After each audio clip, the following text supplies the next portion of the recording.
Hey guys, welcome back to Halcyon Days, the estate sale journey and beyond. How are you guys today? This is Josh, as always. How are you, Josh? I'm great, George. How you doing today? I'm doing well. I don't know why I asked everybody else how they're doing because they can't answer me, but it's all right. Um, so last podcast we had our first guest. I think that was pretty awesome. hmm Belinda got some great feedback on it, and she was happy to be on. So that's really cool. And This guy we didn't. gave a lot of really good information. That's fantastic. I actually talked about it in our estate sale with a couple of clients who were asking about the or a couple of customers who were asking about the house being for sale and stuff like that. And I remember talking to them about the like being a seller's market and how quick it's going to go, and like just knowing that from her conversation, that was pretty cool. Yep. So Josh, I didn't get to talk about this on the last podcast, but we are at 62 downloads, so that's pretty cool for the podcast, for the listening part of the podcast. And we are in Washington, two in California. We still got the one from Kansas, two in Texas, one in Ohio, and then Washington, Virginia, West Virginia, Pennsylvania. Cool. Nice. Yeah. Nice. Before And we we still have forget, the don't one in forget Baltimore. to like and subscribe wherever you're listening. Yeah. We probably should have that in like a note or something, huh? Yeah, But for sure. For yeah. sure. For sure. Yeah, and Chuck, you're gonna like it anyway, so you might as well do it now. Just go ahead and like Yeah. it. Yes. So today we've had a little bit of a hiatus, I think, right, for a few We're months between estate sales. So yeah. we had Well, one this weekend, and it's we're weird. gonna. Like we had like zero traffic, right, for like about 2 months, and then like halfway through January we started getting inquiries again. mm, it's nice to see that we have some potentials coming up and things like that. And I mean, we already have one locked in for the summer, so that's Yep. cool. Um, That'll but be like our first one that's scheduled a couple months out. That's kind of cool. yeah, it'd be nice to be able to take our time with it and kind of have opportunities to set up here and there, you know, as we go on. So, but yeah, so this one, we're going to kind of walk you through, as a listener, as a watcher, a viewer. We're going to kind of walk you through basically how we started it, how we got it, how we set it up, the events of it, and how it turned out. So basically, it's going to be kind of this podcast is going to be basically a run through of one entire estate sale, if that makes sense.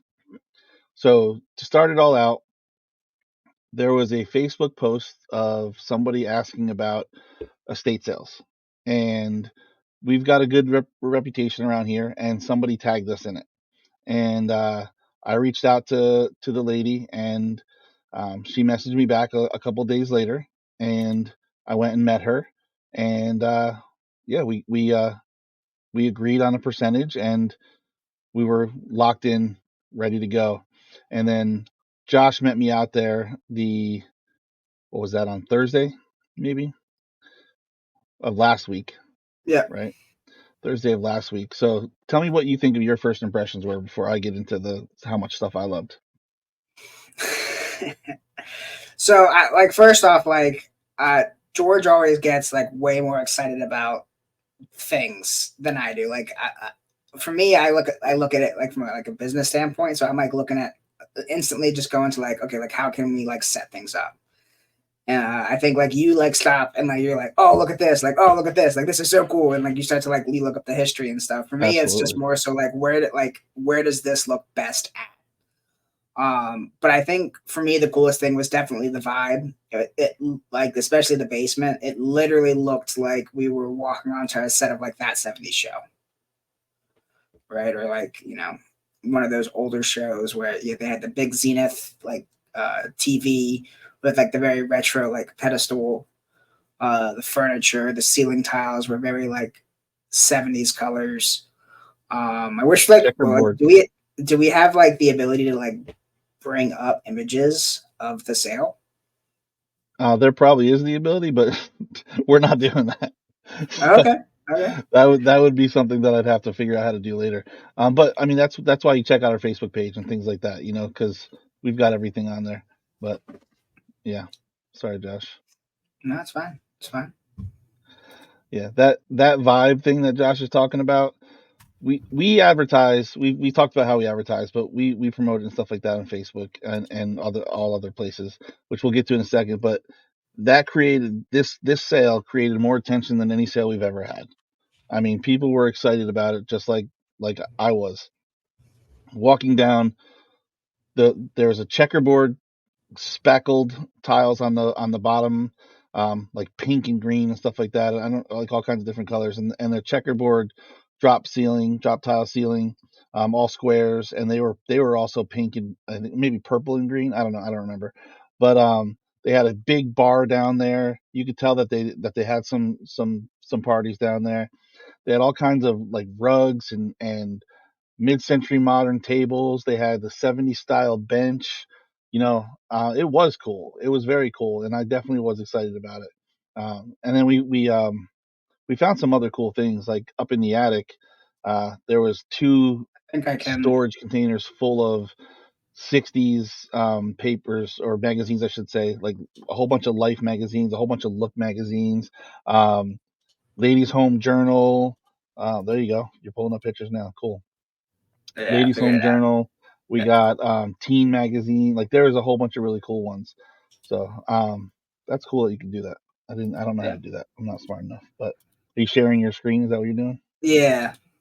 You can Okay. just see like the aesthetics were That very that like sold really well. this This is the stuff that's upstairs, right and this is here. cool stuff. But the stuff Well, that's we found downstairs, magazines in the attic. yeah. So we went through and we found all the good stuff, and like Josh said, like we set them up and organized them, you know, all that good stuff, and that thing right there, Yeah. that is called an optigan or an optagon, Optigan, and that is an organ that is unlike any other organ. It's essentially like a record, but it's kind of clear, like that last picture showed. And I'm sorry for the podcast listeners, but Josh is showing pictures of the estate sale, and Yeah. you can always check us out on YouTube if you just listen to us. But if not, Like you and can check us subscribe. out on our Facebook page and stuff. Yeah, like and subscribe. Um, so that one even had the receipt, like Josh showed. I think it was 1973. Mid-century modern bookshelf. There's the floor tile. So Yeah. I mean, it doesn't get cooler than that. If you want a '70s vibe, and you had to There's walk the ceiling downstairs tile into it. Yep, and that right up lamp was there. gorgeous. It Um, was. so much of it, so much of that stuff sold. Typically, in one of our estate sales, a majority of our stuff that sells is, it's usually the smaller objects like all the household things, the knickknacks, the clothes, and furniture is a little tougher to sell. This time, the TV. furniture was like, phew, right? Like day one, we almost cleaned out the whole downstairs. Yep. So Which is that rare was for really us. cool. Normally, furniture is one of the harder things to move, always because it's just kind of like what people need in that specific area, right? Like so. But this, I mean, people were coming for the aesthetics, right? Like they were coming because of like the design and the look and the feel, which I think really helped us, especially that first day. Yeah, for sure. Um, For sure, for sure. so Josh and I get there to set up, and we're there setting up. We go through. I get giddy and excited, like Josh said. But we set up the tables in the garage. We bring all the stuff down from the attic, from the garage, and then Josh is kind of like the guy who has that vision of kind of where things go and stuff like that. So when you walked into the house, Josh, I know there wasn't a ton of stuff. What was your impression of like how you thought the sale was going to turn out? Uh, I mean, I knew it was going to be a small sale. Hmm. So like outside of like the very cool like vintage look, the most of the furniture was pretty beat up, right? Like they had this really nice green couch that we did end up posting on Facebook, but there was a lot of like wear and tear on the couch. Like in the master bedroom, like really both bedrooms, like the wardrobe wasn't in great condition, and the second bedroom, the furniture that was in the gentleman's bedroom that he slept in was very beat up. There was even like some pieces of furniture up in like the attic. Hmm. And even like the knickknacks, right? Like knickknacks tend to actually sell very well in terms of like getting rid of that stuff. But almost every single one had a chip or it was broken, right? Yeah, that was a good bit. Which people, like at that point, like you change it from, selling something maybe 10, 15, $20 down to a buck, maybe, like if you're lucky, right? Like when it's like there was like these like cool little like witch statues, like it was like clearly like a set, but like three or four of them, like their witch's hat was like broken off, like clean, like broken off, right? And like so stuff like that like really devalues like what you can really do. Like all the glassware, a lot of chipped glassware, right? Like so like Which someone when like it's a set, they don't want to necessarily buy the other pieces either because it's going to be an odd set or like there's right, like a matching piece that goes with the witch. Like it's there's no point right. even buying the good one. So like what or like the only time like that you can really sell that at value is if like I have this set and I'm missing this piece, so I'm buying the set to replace that one piece. Right. So I don't Yeah. care if that plate's chipped. I don't care if that glass is chipped. But almost like every single set like was chipped or was like really dirty. So it like kind of like makes it sometimes hard to push that type of stuff.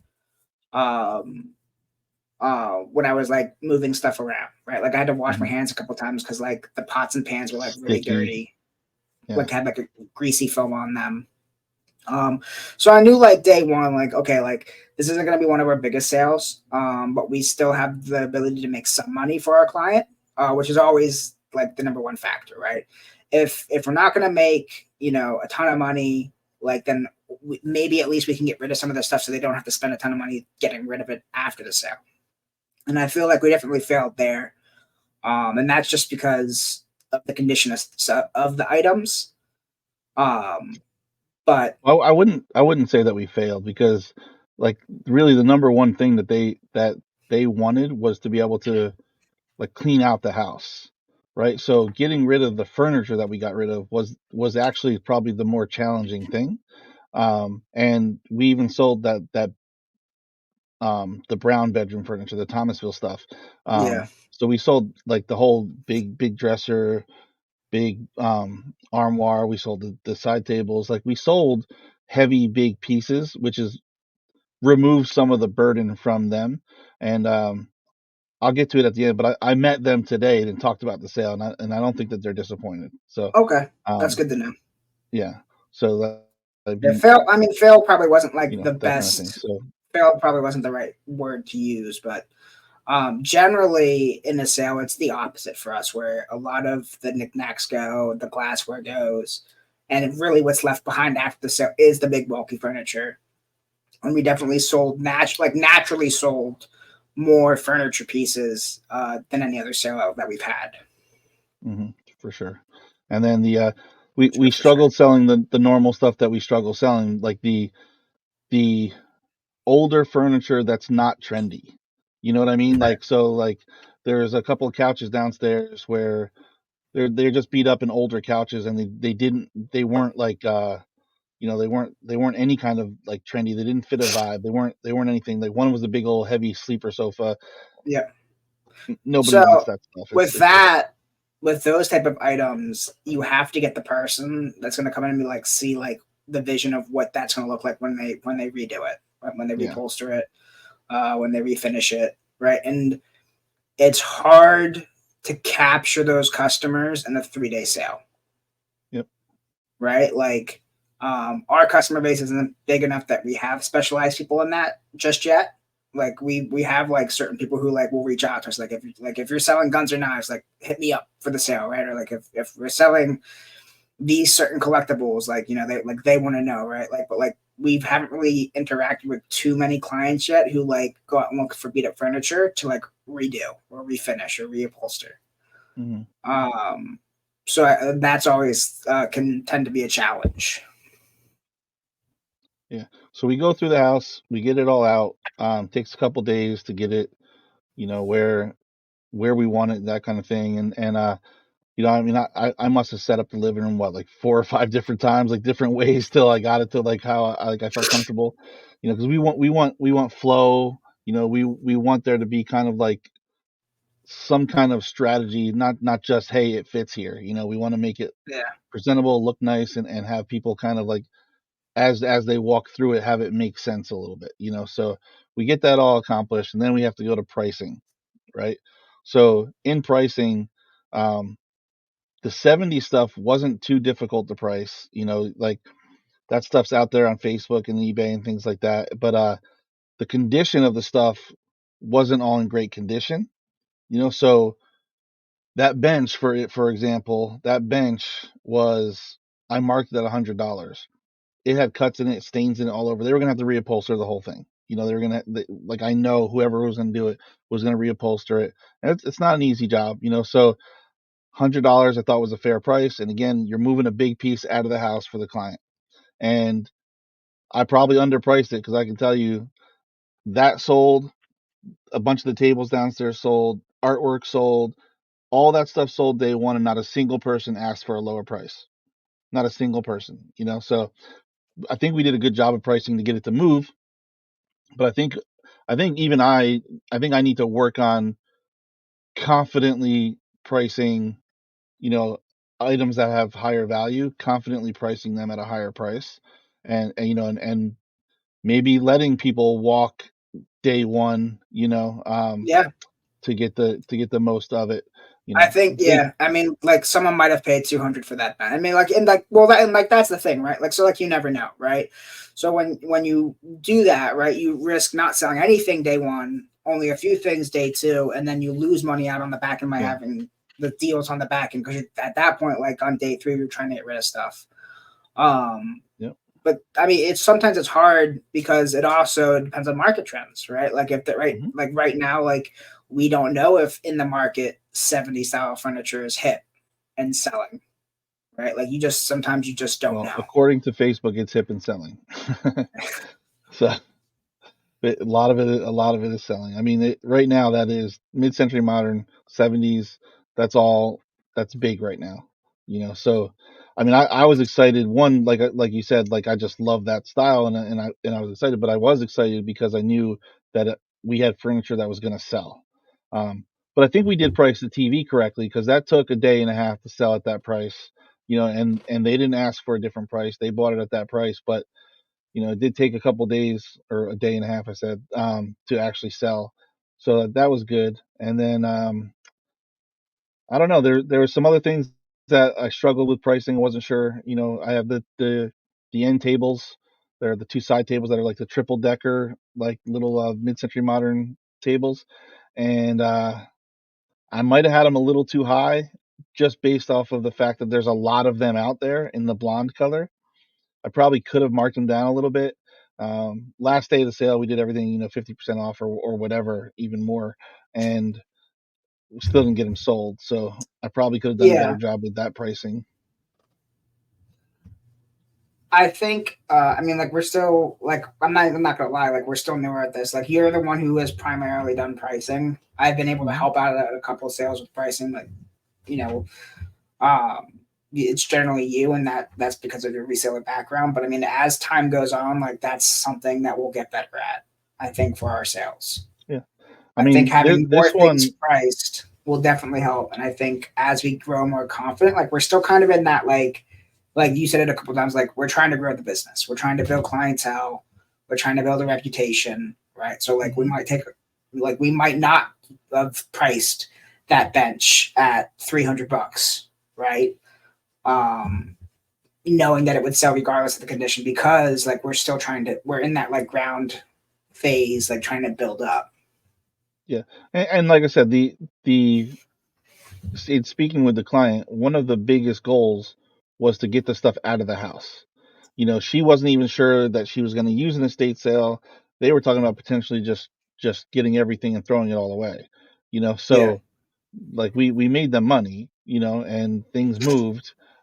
So ultimately, I wouldn't I'm not too upset over the pricing, but I know that there is value out there. I have to find the right way to not be the estate sale company that way overprices things. We need to price things to sell, right? And there are other estate sale companies that price high and then don't get their things sold. So I want to get the stuff gone. You know, but again, like it's just as time goes on, we know what sells, what doesn't sell, what. that kind of thing. So we'll get there. And then you can address the next one because you're way better at this than I am. So at the sale's going on. We've got it all priced now, right? Day one, we got it in there. We didn't have too much of this, like I said, in on day one. But what do you do, Josh, when someone comes up and says, "Would you take blah blah blah"? How do you negotiate with the customer? Um, so day one, I'm generally like me personally, I'm a little bit more strict, right? Especially if it's marked.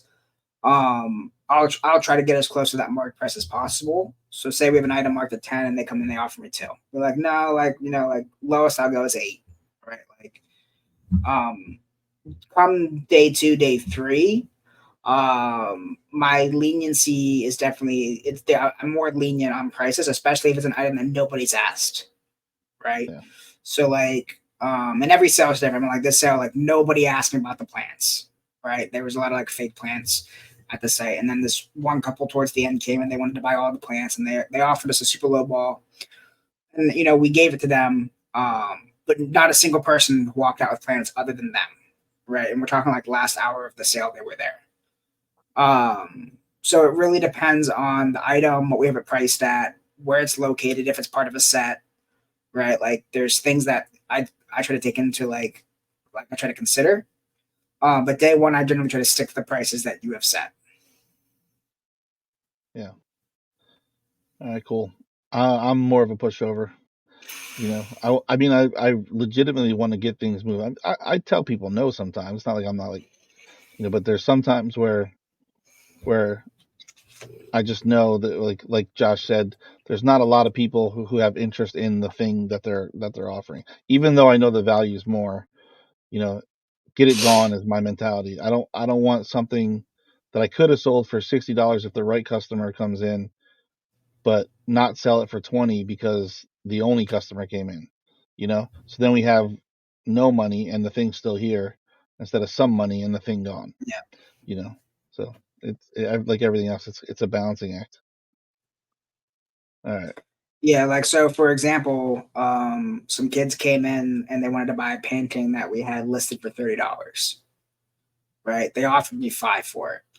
And it was a painting that nobody's asked about. Nobody's even like picked it up and looked at it. You know what I mean? Like, and this was like I think at like 11:30 they were there. We closed at 1 on Saturday, and it was like just like one of those things. Was like okay, like we'll do 5, just because nobody had asked about it, right? So like if we don't sell it, then the customer gets no money because the customer's not going to take the time to go online and try to find the value, and so they're looking to get rid of the stuff. Right. So it's very hard. It can be very hard though to balance that. We're not just giving stuff away versus like trying to make as much money as possible for the client and obviously for our business. Yeah, and just so that you guys, I don't know if you remember or what, but Saturdays for us is our last day. So being there, after 11 o'clock on the last day when we close at 1, and we have found that 1 is the sweet spot. 3 o'clock is probably just a little too late. No one's in there. It's just a waste of time. We don't have any traffic really from 1 to 3, and no one's complained to us yet about closing at 1.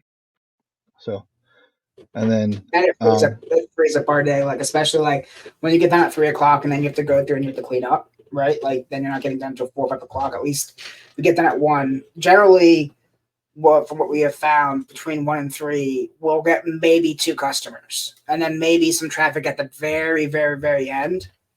Which, when we close at 1, we still get the same like we get that same traffic because people are coming because it's the end of the sale.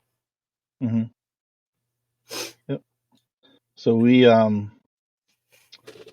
had maybe you left and then 2 more customers came, like at the Okay. very, very end. And then, I mean, you left what, like 5 minutes before 1, something like that. So Yeah. 2 more customers came in. Um, one of them bought candles for $5, the candles that we had. I mean, really all the candles that were in on the one room, but all loose candles for the audience because they don't know what I'm talking about. But all loose candles and for $5. So I'm like, okay, $5. And then I don't think the last person bought anything. You know.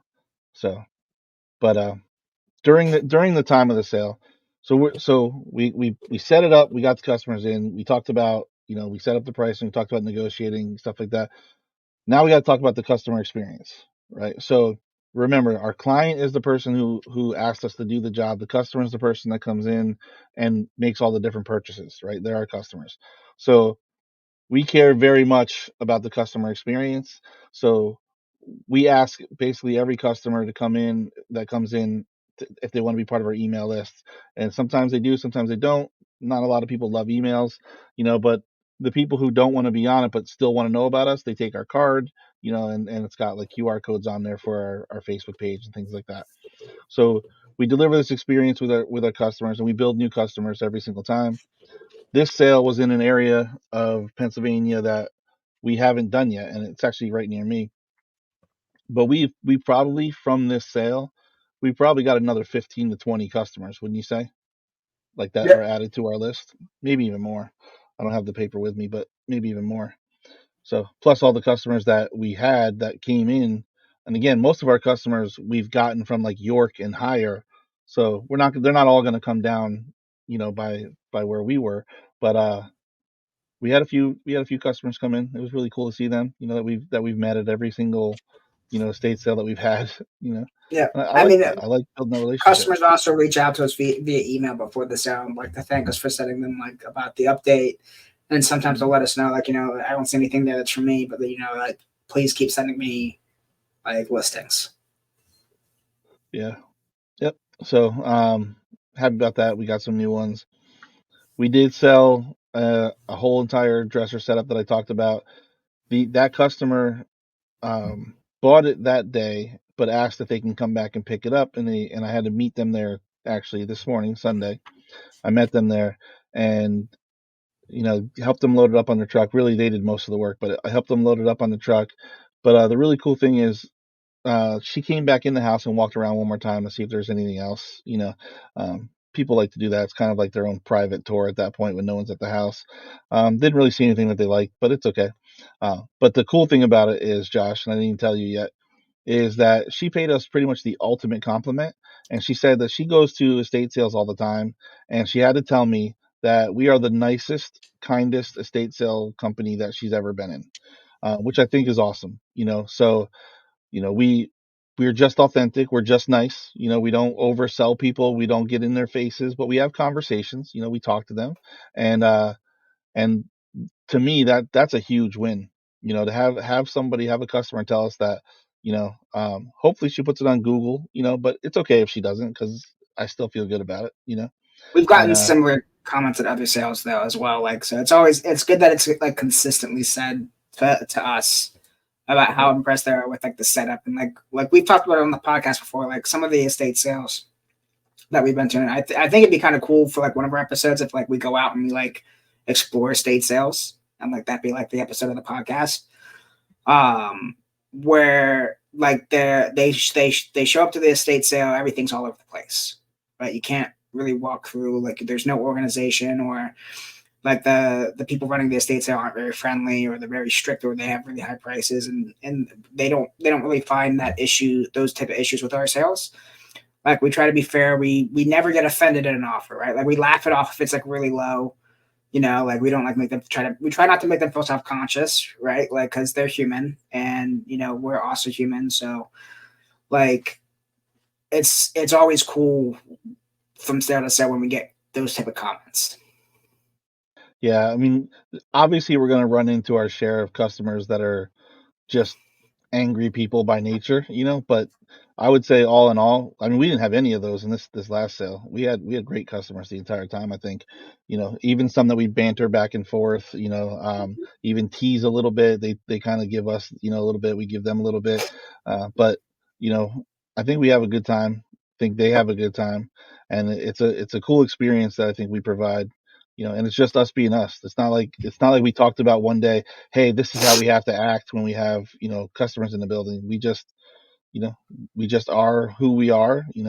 We're pretty professional, but like you kind of read the room. After a conversation how to talk to people, and who can talk to people this way or that way, and you treat them all like individuals, and I think they value it. All right. So there's one little thing in here, Josh, that you sent when Josh sent the list of things to talk about today, and we just decided to basically incorporate them into the experience of the estate sale. You put this the one of the things is the psychology of collecting, and that's kind of where, almost addressing what you said in the very beginning, that's where my head goes. So like when I see it, like there's things that I'm like those Life magazines.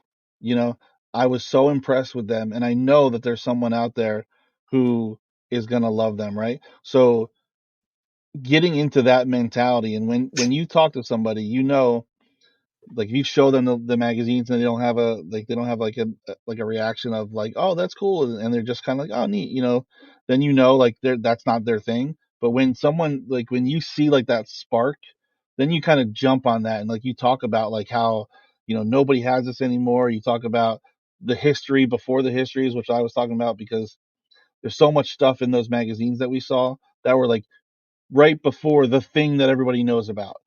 I'll give you just a one for instance. One of the Life magazines had Mickey Mantle and Roger Maris on it, and they were talking about the odds of them breaking the home run derby inside.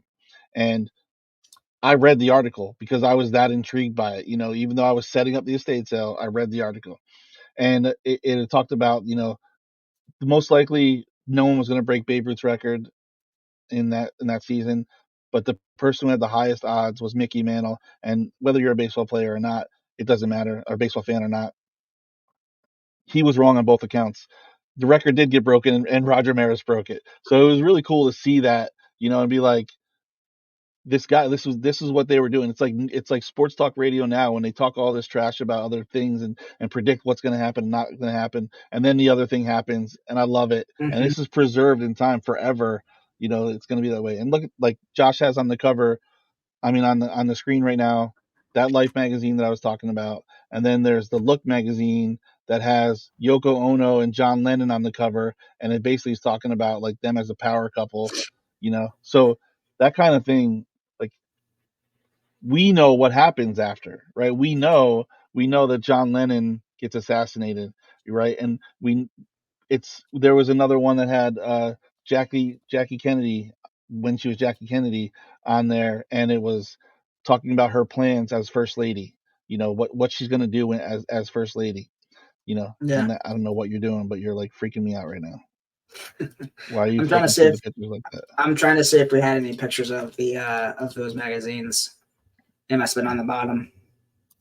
I don't know, but yeah, It, Facebook doesn't let me go to like a specific picture. I have to like start at the beginning. I got you. I got you. Okay. Well, There's the Josh is two. giving you like the projector screen of pictures right now. This is a mug that like you were very interested in, and I'm surprised that we did not sell it. So this I'm is very surprised. a local high school. Do you want to talk about this mug real quick?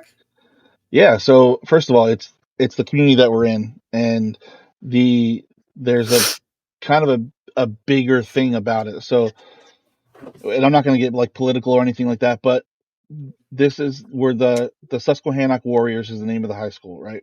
So, I mean, is the school Susquehannock Warriors? They have a Native American logo head as a logo, and it got voted down. Like they took it down. I don't know the They history, but changed it the doesn't logo. matter. They changed the logo, and the new logo is cool. So whether you like the old or not doesn't matter. The new one's a W. It still has the arrow going through it, and it looks really cool. It's already on the gym floor. It's really great.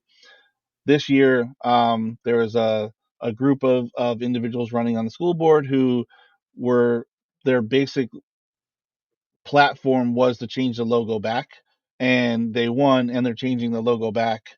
And it's just cool to see like this is like the history of the cup, and the town is very vocal about it, so they love anything with the logo on it.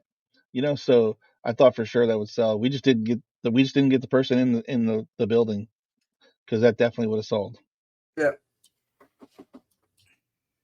I thought that was a very interesting story when George first told me about that. Yeah.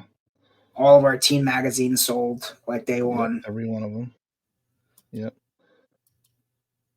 that didn't sell. That set is a great set of China, but it didn't sell. So China's a weird one for us. I mean, I think at like very difficult. it's very difficult to push, and almost every single set we've had something was like it's almost never perfect, right? Like it's like and 3 days sometimes it's just not enough time to sell a set like that because you have to Yeah. find the right buyer. That had 66 pieces. It's Imperial China. It's I mean beautiful. There was 67 pieces. One of them was a chipped bowl, so I set Hmm. that bowl aside I saw. and was advertising that all by itself, for like $1. And then I had that set, um, undervalued, by the way, and still not even a question about it. So Yeah. I mean, like in China sets, weird, especially for like my generation, right? Like I have a China set that like I have two China sets, like one that my parents gave, and then one that my wife Marissa her parents gave, and we almost never use them. I think yeah, I can like maybe twice in the entire time that we've had them have we actually pulled them out and used them, and it's not because they're not appreciated. We have them displayed in a nice China cabinet, but it's just kind of like it's just not something that is just done anymore. Uh, yep, which is it's a shame because there's some really beautiful China sets out there for sure, for sure. for sure, for sure. Let's It's our see. tagline. Penn State glasses also, because everybody loves Penn State around Not day here. one though. I was surprised that they did not. Yeah, I'm surprised that those were not one of the first things to go. yeah, but almost that whole table stayed. So right now, Josh, for the podcast listeners, the pictures that Josh has on the screen, it's a card table basically, and it has a whole bunch of drinking glasses on there, and there's a bunch of Penn State glasses, but a whole bunch of other stuff like Army, Navy, other colleges, some margarita glasses, just a bunch of different things. And I mean, they didn't sell like at all. And I mean, that even for generally a of buck a piece, they glass, didn't sell. yeah, generally glassware with designs on them. Like the one estate sale we had in York, where it was all Disney glassware, like all that sold. Right, like generally Yep, Penn State, anything Penn State in our area goes quick. yep, Right, it's just a very popular school in Pennsylvania. I mean, and nationally, obviously, like people outside of Pennsylvania like Penn State. And generally, like whenever we have anything Penn State, it sells day one within the first few hours because it just sells so well up, especially up in central Pennsylvania. yep. So we might get to that. There it is. Okay, let's We did see. we did sell that record player, We the did sell it. Magnavox you're talking about. Yeah, we sold the Yep, Magnavox. yep. That was so we had a Magnavox record player. We actually had that thing. Had a lot of attention the first 2 days, but didn't sell it, and we sold it halfway through the second day, for a cheap price, like a I cheap price. guess this The here's the record Life didn't spin, magazines. so there was an issue with it, but we ended up selling it for $25. So, but again, it's a big piece that they don't have to worry about. Yeah, we were able to sell this light, very pretty light. Yeah, it's actually a white light, but in the dark with it lit up, it looks red. It's weird. It was that house had poor lighting. It was not great. Yeah. So anyway, we go through the sale. We finished it out. The plan was to meet a customer there today, being Sunday.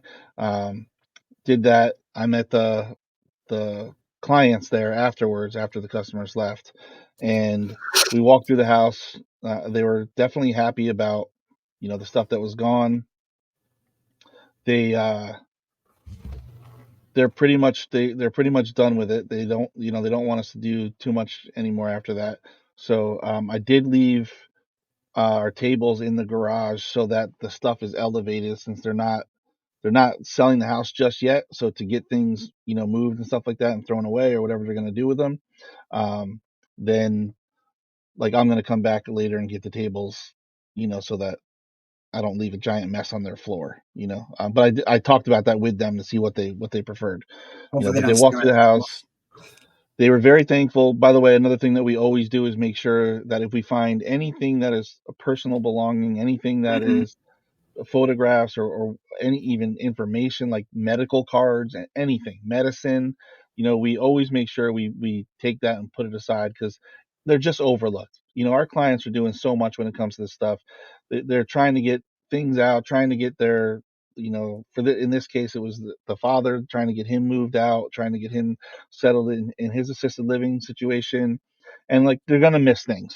That's just what happens. So as we're going through and setting up, we find things, and then we will put them aside in a safe place where it's not a shoppable area, and give them to the client after. So they were very happy about that. Josh found a pair of glasses underneath a stand, and they looked in the box and they were like, "Oh my god! Like we were looking everywhere for these. Thank you so much." They were so happy that the glasses were there. So just those little things are kind of things that like the client appreciates. Um, Yep. so I think we did a good job with it.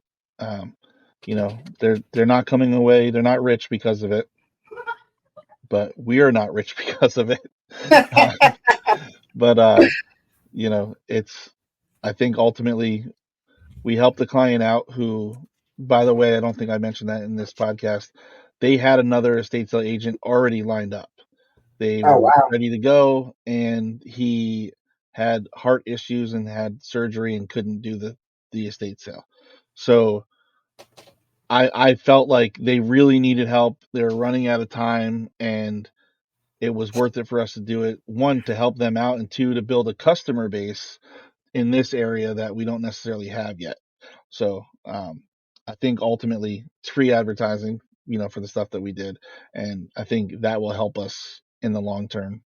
Besides the small amount of money that we made, you know, this is Yeah, I mean, and like so for us, like like we've said it a couple times, like we're still trying to build a brand. So like we're still taking sales that we know we're not going to make a ton of profit on, right? But like our goal is like we're building customer reviews, we're building client reviews, we're building a brand for ourselves, right? And that money is reinvested into our business to push our business forward, right? The goal is obviously to get premium sales, right? Because that's where the money is going to be made in an estate sale company, right? Like not every sale is going to be a $10,000-$20,000 sale, um, which is like the goal for that I think we set for ourselves.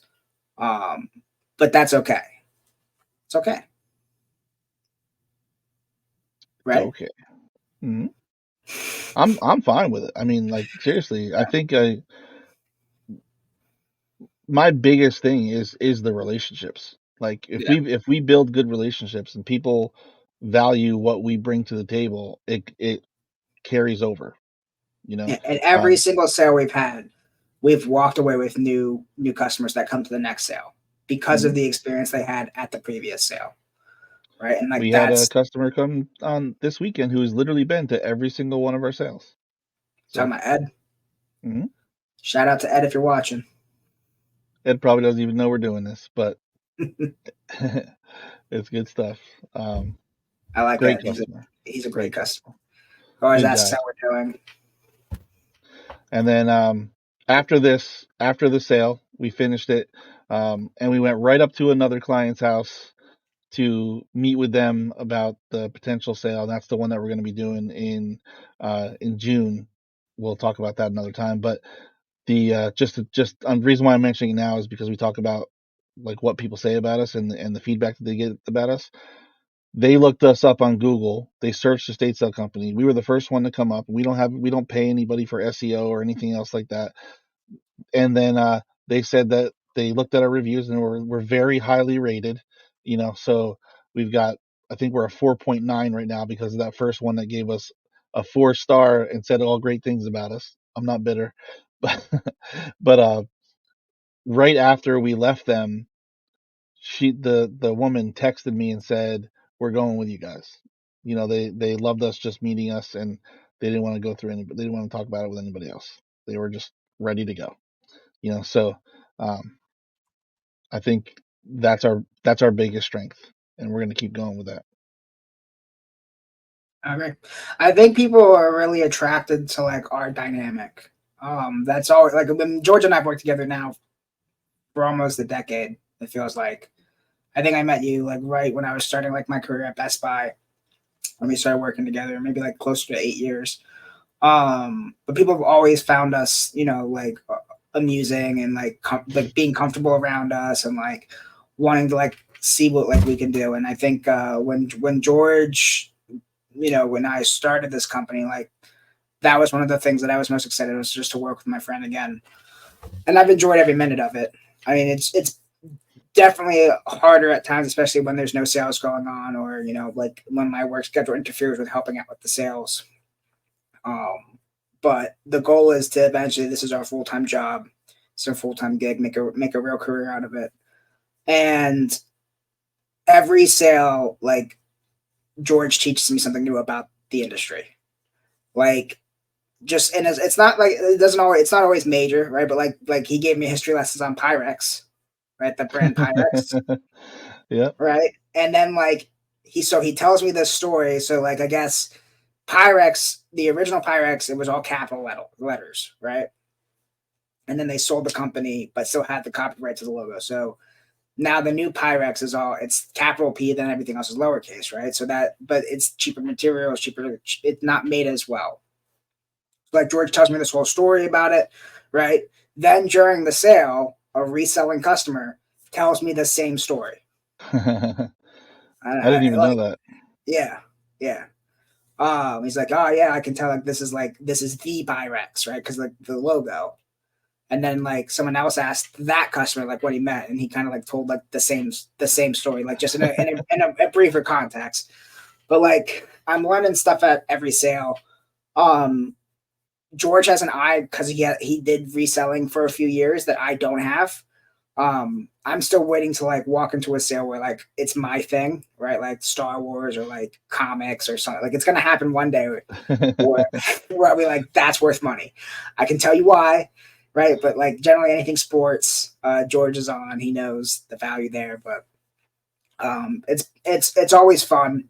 I mean that's a lie. It's not fun when you're sitting at a site for 2 hours with no customers because of snow.